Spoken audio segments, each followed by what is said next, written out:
Keeping Lagos moving is no easy task. LAMATA has to ensure well over 20 million people moving across the city have various transit alternatives, spend little, travel comfortably, in good time and safely. But we never falter. The Lagos State government is determined we have your support, an important lesson for Lagos road users traveling the Mile 12 to Ikorodu corridor. Not only has the roads been expanded and upgraded, but only if we use it right. Today, we show you how to. Kate is back and will be joining us in the course of the program. I am Obafemi Craig. First, we take the news highlights.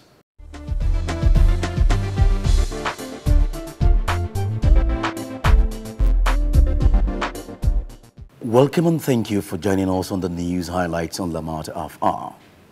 The Managing Director of Lagos Metropolitan Area Transport Authority, LAMATA, Dr. Dayo Mobriola, has reiterated the commitment of the Lagos State government towards implementing an effective and efficient rail network that will support the commuter needs of the residents of the state as a mega city.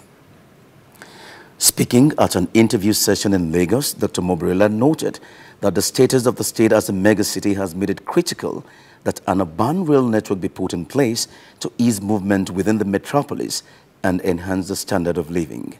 We have initiated plan to come up with various rail lines in order to make the city efficient, effective, and make it to assist growth. And as a result, rail transportation is key to the growth of making the city a smart city. Mobriola noted that the Blue Line, which is the first of the 7 rail lines planned under the Strategic Transport Master Plan, is being implemented to ensure maximum efficiency in terms of the volume of commuters that it will carry on a daily basis when it becomes operational. Under the first phase of its implementation, about 7-kilometer rail tracks have been laid between Mile 12 and National Theatre, with 4 rail stations completed. We have so far built about 7 kilometers successfully, 7 kilometers and 4 stations. And now we are just about going over the lagoon to the other side of Lagos Island. He said the state has already ordered a set of coaches that will be delivered before the end of the year for the test running of the 7-kilometer stretch already completed. Following the recent ceding of the right of way for the Red Line by the federal government, LAMATA has commenced plans to engage concerned stakeholders on the implementation of the line, which will run from Agbado to Marina, with stops at Iju, Agege, Ikeja, Murtala Mohammed International Airport, Oshodi, Mushin, Yaba, Ebute Metta, Ido, Ebute-Eru, and Marina on the standard gauge. The Red Line will move about 1.8 million passengers daily, reducing drastically congestions within the various corridors linking the mainland to Marina on the island. That's been the news highlights. Let's now join Kate as she discusses with Dr. Desmond Amiegbebhor, Deputy Director, Bus Services LAMATA, on how to use the Mile 12 to Ikorodu BRT extension infrastructure. Basically, what LAMATA does is to coordinate public transportation in Lagos State, and we came up with a transport master plan. Developed together with the World Bank, the objective of this plan is finding long-lasting solutions for the problem of transportation in Lagos. Currently under its first steps of development, the plan has already proven itself a big success, dramatically increasing the connectivity in a city in continuous expansion and enjoying an unparalleled demographic and economic growth. Our responsibility is to ensure that we provide the necessary infrastructure to meet the growth, to improve the quality of life, to improve the standard of living, and to make Lagos a vibrant and livable city in years to come.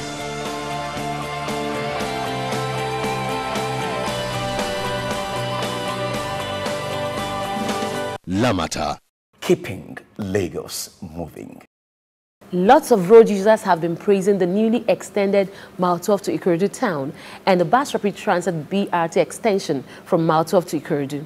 Now, before you leap up and down with joy, you must understand that, like anything else, these world-class facilities can only serve you best when you know how to use them right. That's what we are here to enlighten you on. Dr. Desmond Amiegbebhor, Deputy Director, Bus Services LAMATA, and I will be sharing that with you on the program after the break. So stay with us.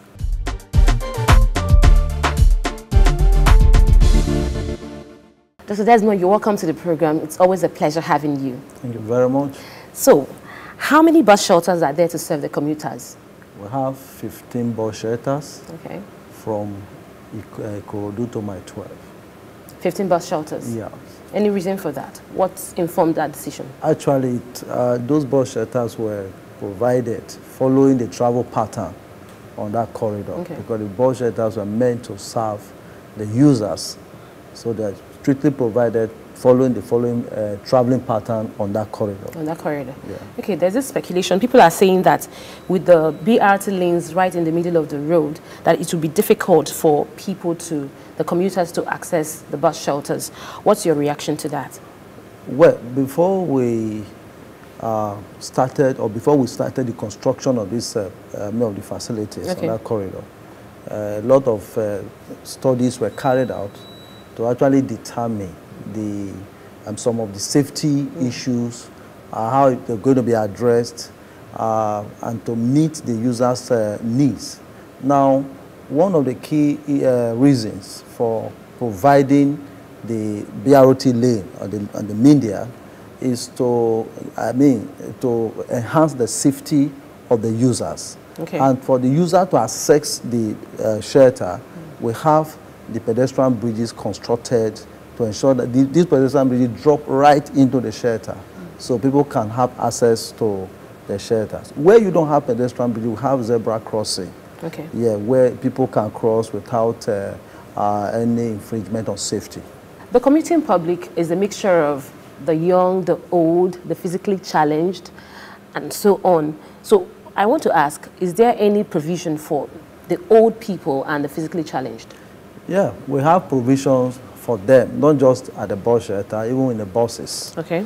For the bus shelter, we have the ramps where a special boarding gate and lighting gate has been constructed, and these gates have removable ramps, that is mobile ramps. Okay. Whenever the physically challenged want to board the bus or want to alight the bus, those ramps are meant to be used to help the physically challenged to alight or to board.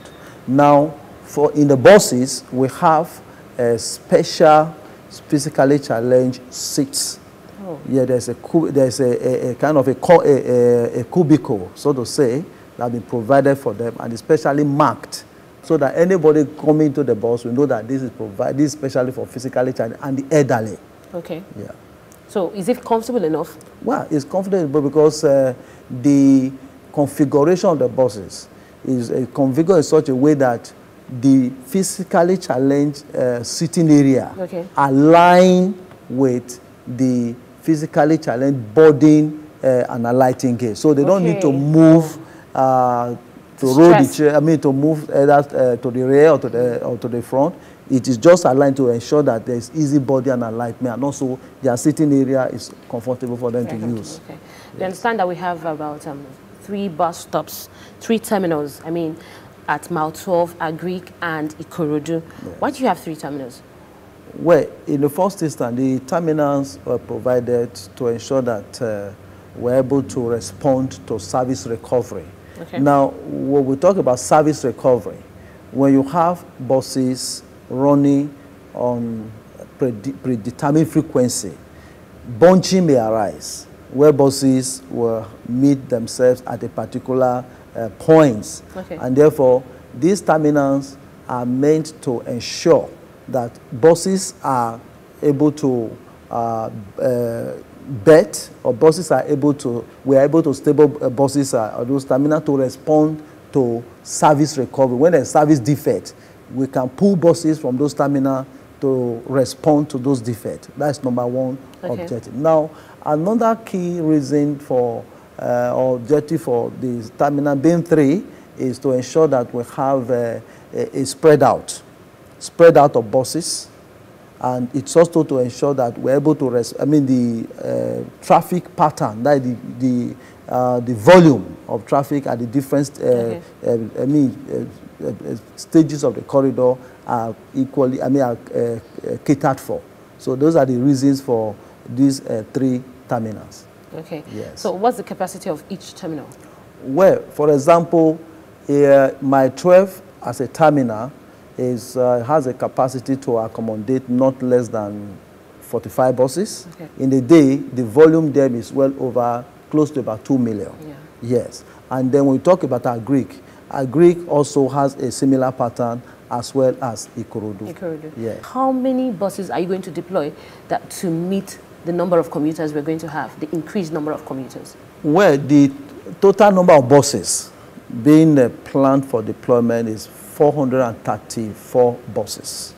Including the old ones? No, excluding the old ones. Excluding the old ones. Yes, but these 434 buses, there is a service frequency that they are going to be attached to. Take, for example, you have Ikorodu My 12.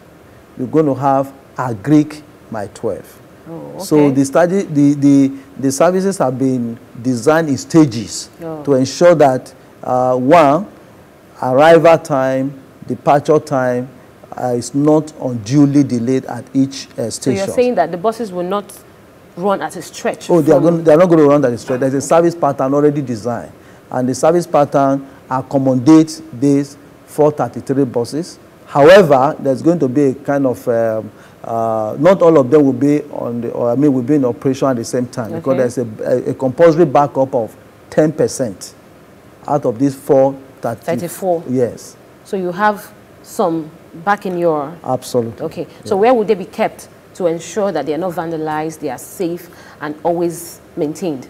Oh, we've designed a depot. Okay. This depot will accommodate close to 200 buses. Because we have about 2 depots being planned for that purpose. Okay. Now, this depot is not just to accommodate the buses, we also have maintenance facilities at the depot. We have fuel dump at the depot to ensure that the drivers or the crew, they don't move out of the corridor to go and look for fuel. Then we also have administrative block for the depot where we're going to house the intelligent transport system. We have a lot of facilities that are going to be at the depot. In fact, the depot is being fitted with CCTV for purpose of safety, security of the buses, and a whole lot of other facilities to ensure that the buses are secured. So what ticketing system are you going to deploy to ensure that it is smooth? People don't have to stress, because when you're providing public transportation of this sort, you have to make sure that basically we are doing it for people to have a safer trip and more convenient trips. Yeah. So what kind of ticketing system are you deploying? Well, we recognize the fact that ticketing is the interface between the operator and the users. Yeah. And that is one of the key areas that the operator and the regulator will be concentrating on. We are actually looking at about 2 ticketing systems. Of course, we are aware that we have the electronic Lagos Connect card that is already in place. It's going to be extended. Okay. Yeah, because we are currently using it on the BRT system from My 12 to CMS. CMS, yes. Yeah, and there will have challenges, emanating from there. Okay. So a lot of things are going to be put in place to ensure that is smooth, and then we're able to extend it as well to the current BRT. Yeah, that is the electronic ticketing system. Now, as a way of bridging the gap, we're going to have paper ticketing system as well. But this paper ticketing system is not going to be the one that is being currently used. We're going to have some handheld that will generate paper. So you don't need to be cutting these tickets and what have you. So handhelds are going to generate paper, and this handheld can be validated. Okay. These paper, the generated papers are going to be validated right in the bus. So you have the validators in the bus recognizing that, recognizing these generated tickets from the handheld machine. Okay. So That also we are going to deploy. So they're going to run in pari-passu so that when there's a challenge with one, we can always have a backup. So this intelligent, is it part of the intelligent transportation system? That's the ITS? Oh yes. You know, sometimes ago we talked about the ITS and we said that it has a different module. So this ticketing system is one of the modules of the intelligence transport system. We're going to be taking questions from our audience when we return from the break. Stay with us.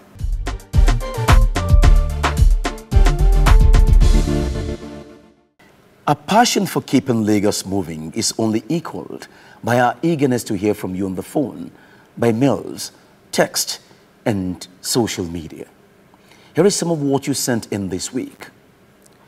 Samuel Anifowoshe, you posted saying, LAMATA, thank you for the good job you're doing.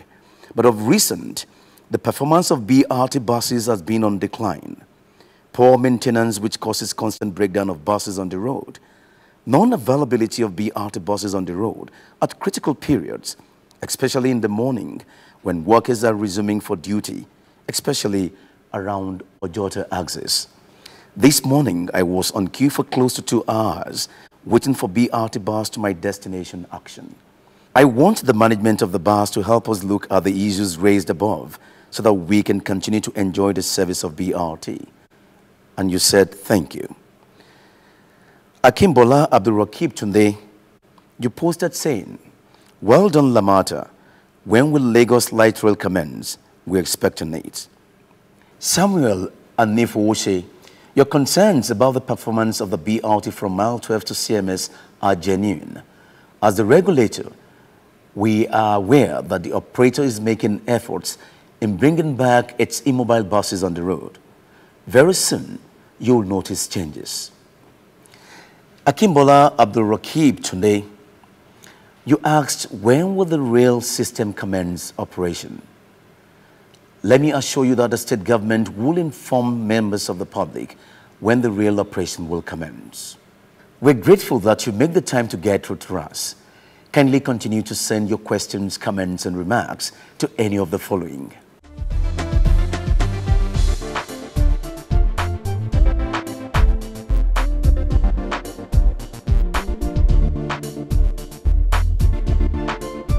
Thank you for joining us today.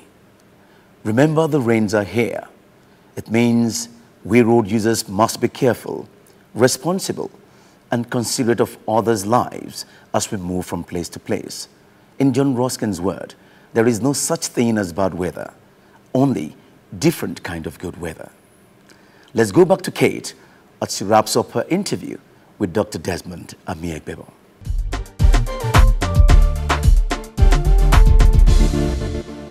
You are welcome back to the program. We have been discussing how to use the Mile 12 to Ikorodu BRT extension infrastructure with Dr. Desmond Amiegbebhor, Deputy Director, Bus Services, LAMATA.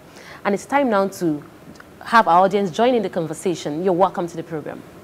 You talked about the spaces and the segments for the disabled. And I want to ask if there will be spaces like the boot for luggage. Because there are some people, they have luggages that they want to carry. And some people have to pay for a seat for their luggage in other BRT buses that we've seen.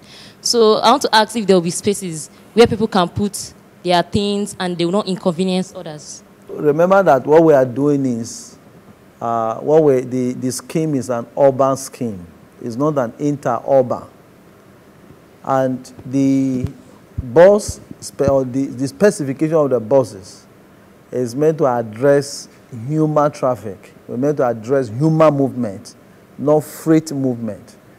We don't have spaces for boots or luggage space because one, the BRT buses will be running on predetermined fixed timing. You don't have the time or the leisure to load or unload luggages from the buses. I just want to know the maintenance plan for this, this scheme, how about 3 to 5 years after, if the maintenance level will still be good and very convenient. That's quite stressed. Well, maintenance is one of the key factors What the operator has done is to enter into a maintenance agreement with the bus manufacturer. The bus manufacturers are going to supply certain number of engineers that are going to be residents in Nigeria for a period of 1 year. Within this period, they are expected to transfer the expertise of which they possess in the maintenance of the buses to our local personnel. So they are going to run the maintenance side by side with employed, recruited staff of the operator. So, Dr. Amiegbebhor, what would be your final thoughts on this topic to our audience and viewers at home? Well, I want to first of all say a big thank you to all the various stakeholders for their patience, their cooperation towards realizing this big dream of constructing a modern BRT system in Lagos State. Before any gain, there must be pain. I know they might pass through pains of traffic congestion and a whole lot of other challenges. But shortly, what we have been waiting for is just a close on us. So we don't need to travel out to go and see an improved BRT system anywhere. We have it right with us. So it's just for them to be patient and towards the stage of actually launching the operation. Thank you very much. Thank you again for being with us on the show today. Thank you very much. We would like to say a very big thank you to our audience for being on the show today. LAMATA. Keep Lagos